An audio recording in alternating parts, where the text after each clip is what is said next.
Ladies and gentlemen, get the book Dr. Joshua Bowen wrote, The Atheist Handbook to the Old Testament. It is extremely full of knowledge and information for anyone, as well as join the Patreon. There's hundreds of videos that have been not released to the internet. You can ask questions and I will record them with these scholars in high definition. I do that all the time. You can also personal message me and you help the community grow. Thanks a lot.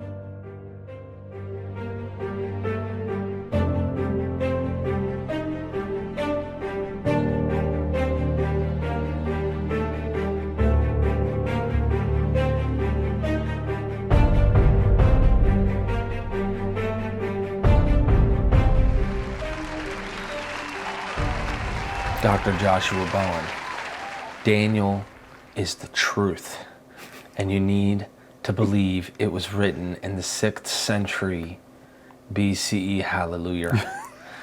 Seriously though, is Daniel lying? Is the author lying? And is this book a forgery? I did an interview with Dr. Richard Carrier. We called it How We Know the Book of Daniel is a Forgery, right? And you might have differences with Dr. Carrier if you really looked at everything he might have said. Can we trust Daniel? Yeah, I mean, so certainly, Doc Majors, he wrote his dissertation very recently, obviously, on this. He's got quite an extensive background. Of course, Richard Carrier's his historiographical observations on the book, I think, I enjoyed the video. So I guess what I would say is that I would want to be clear about what we mean by things like lie and forgery. When we hear those words today, there's a moral component, I think, that's added to them. And so, you hear, it's a lot like, did the Bible plagiarize Mesopotamian literature? And that word plagiarize, it's got this moral component to it, and I don't think that moral component is there. So when I think about Daniel, the question, I think, is is Daniel presenting, actively presenting things that it knows to be true? No, I don't think that's the case. The author knows, the writer knows that he's writing in 165, 164. He knows that. So, and what he's presenting is he's presenting it as a book that's written from the point of view of this 6th century guy that probably never existed, right? So in that respect,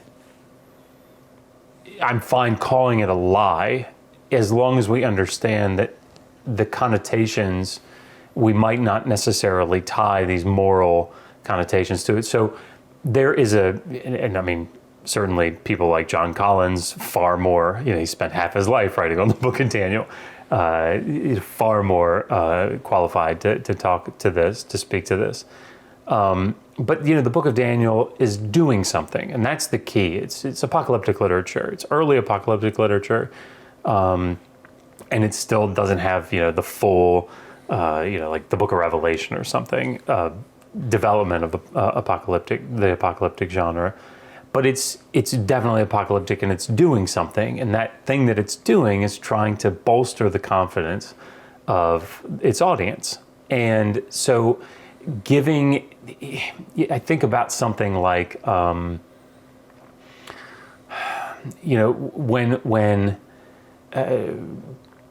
kings or rulers in the early 2nd millennium are calling back to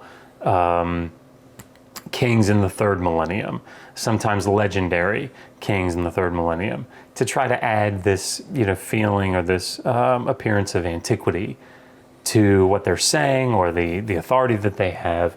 And this, of course, is one of the aspects of this is trying to have this verisimilitude, but of this ancient, this older, reaching back into the past, and that gives it authority. And you see the same thing like with the book of Deuteronomy, right?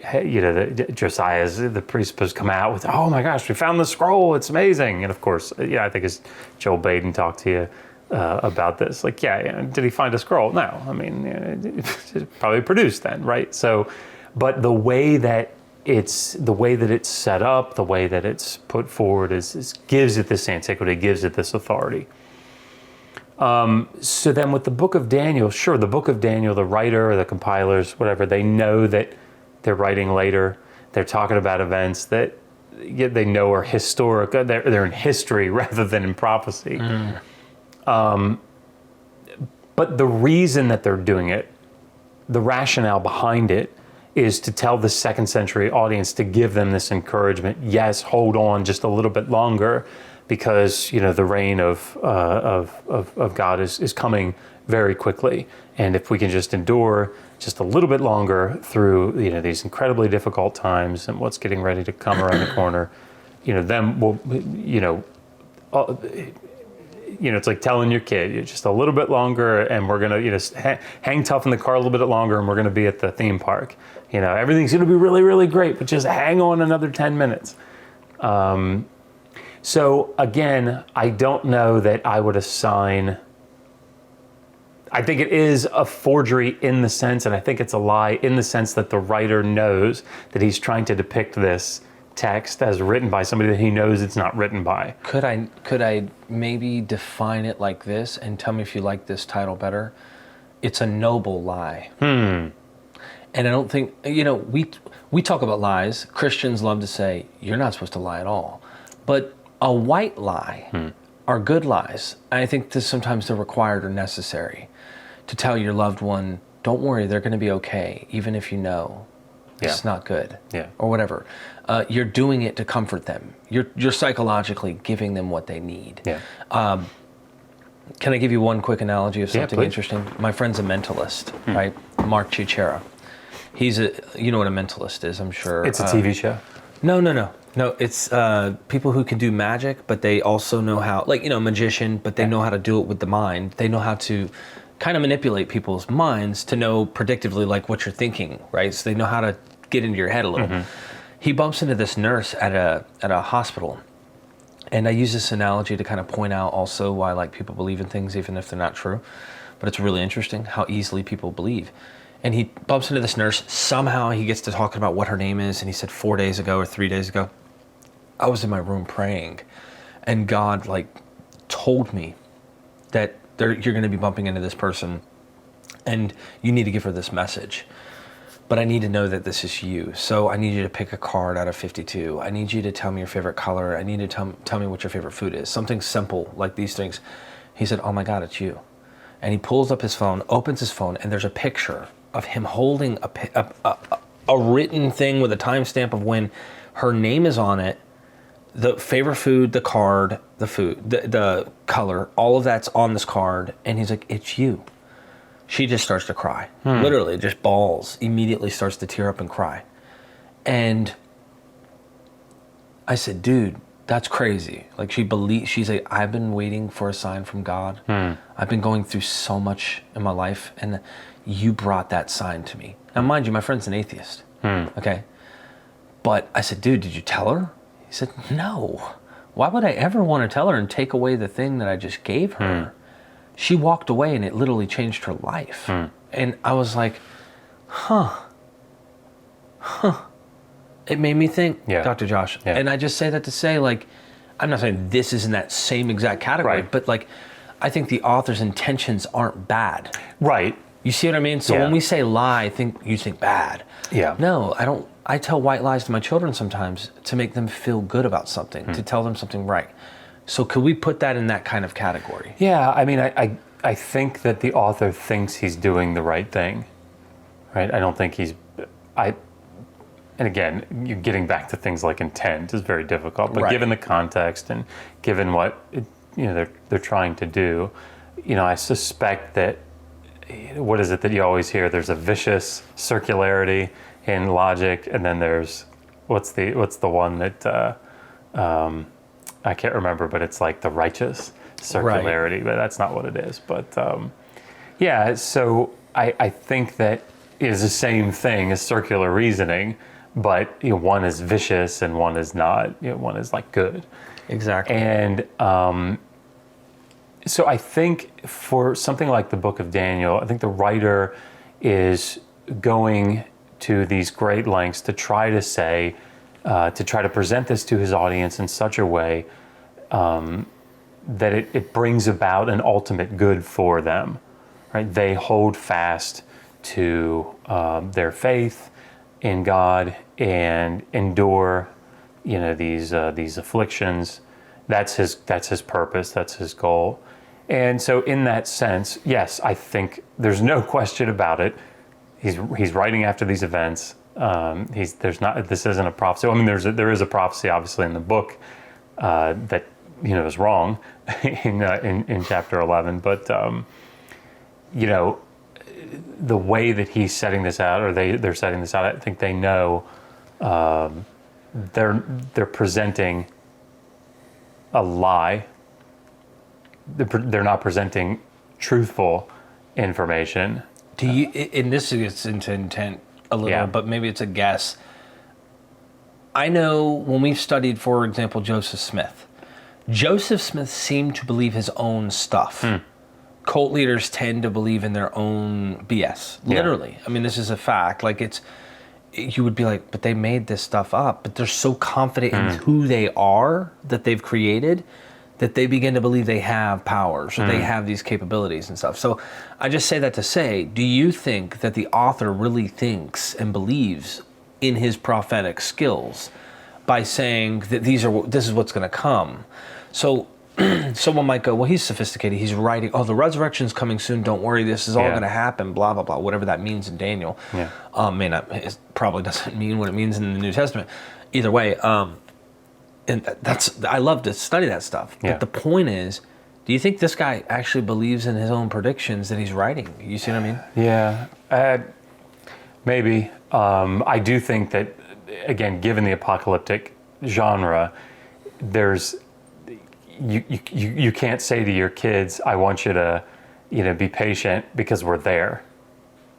You have to say, I need you to be patient because we're almost there. Right. So I think that the book is saying, hold fast, be patient, endure, because we're almost there. So if he brought it up to verse 40 or verse 35, I can't remember which one it is, and it was like, and then God comes.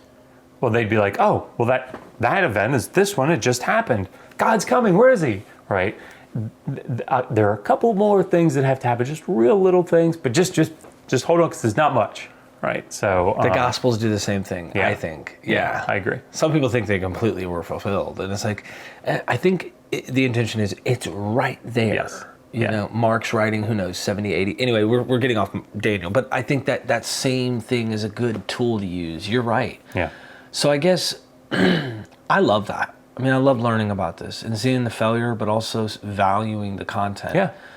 So at the end of the day, our original question, can you trust Daniel for historical reasoning? No. But for a book of hope, and looking at an example of how creative we can get in desperate times, I really like the book. Yeah. And I mean, a parallel example might be the book of Ecclesiastes, right? The book of Kohelet. Is it written by Solomon? No, of course not. But that doesn't mean that the book is now useless because, it seems to be purported to be written by Solomon, but, it's not. That doesn't mean that we just throw it away. Good point. The book of Ecclesiastes, the book of Kohelet it's my favorite book in the Hebrew Bible, probably in the entire Bible. And the reason is because I think one of the primary messages is this is what we get. Like, this is our shot. And things aren't always fair, right? But when you get the opportunity to live life to the fullest, take it, do it. Don't do it at other people's expense. Don't do it, But when God provides you the opportunity to enjoy your life, to hold the hand of the woman you love, to wear these, clean garments, and to, hold your children, blah, blah, blah. When you get those opportunities, take them. Because I think there's in religion, there tends to be this ascetic, sort of idea that, well, we need to be suffering now as much as possible, because, that somehow bolsters us in the afterlife. And so I did this, like, we look for ways to suffer for the name of Christ. And, I think the reality is, the message of Kohelet, I think, is very often, look, life isn't always great. It's like we've got newborn twins upstairs, right? You're not always going to get the opportunity to sleep, but when you get it, by God, take it. Like, don't sit there and go, you know what, I'm supposed to suffer, and not sleep because I have twins. No, you go to sleep. When you get that hour and a half, just go. So I think just because a book is purported to be written by somebody else, and it's not, and it may contain historical inaccuracies and whatever, that doesn't decrease its value as literature and as being meaningful, even from something as small as, or minimal, I don't know, as like a reader response, utilizing reader response theory. And what does it say to you? How does it make you feel? I think those are very valuable when it comes to ancient literature. I guess just ending on that note, it takes us back to the intention of the person perceiving these texts. Like, what is your perception? And if your perception is starting out with this dogmatic inerrancy concept, then this is going to hurt, and it's only going to be like an attack to them. But you're actually kind of in a reverse apologist, saying, no, I'm going to defend its literature. Yeah. I'm going to defend what it is and not clown it. You're not like this anti-theist who's out here trying to bash the Bible. In fact, we go right back to, no, I want to understand the Bible. And once you understand it, its time and its place too. Yeah. When something's dated. Like, we don't sit here and mock the ancient world for slavery and everything. Right. Like, we understand that was how things operated. We definitely don't want that today. Yeah. Common sense would say, that's not I don't base my lifestyle off this ancient book. That's right. So there's so many little things, but appreciate it. Yeah.